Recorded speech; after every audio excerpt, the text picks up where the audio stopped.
ஒரு நாள் ஒரு ராஜா மக்களிடம் அறிவிப்பு பண்ணினார், நாளை ஒரு நாள் முழுவதும் நீ நடந்து செல்லும் நிலம் எல்லாம் உன்னுடையது.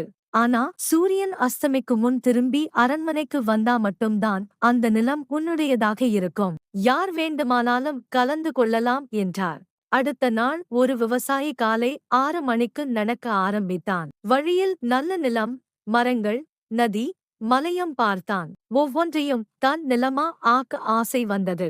இது போதுமா என்று அவன் எண்ணினான். ஆனா பேராசை சொன்னது, இன்னும் கொஞ்சம் முன்னாடி போ.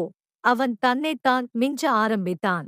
சூரியன் மங்க ஆரம்பிக்க அவன் ஓட ஆரம்பித்தான். வியர்த்து தளர்ந்தாலும் அரண்மனைக்கு ஓடிக்கொண்டிருந்தான். அரண்மனைக்கு அடைந்து விட்டான். ஆனால் மூச்சு முடிந்து கீழே விழுந்தான். அவன் எடுத்த நிலம் எல்லாமே வீணாயிட்டது. அவன் உயிரே போச்சு.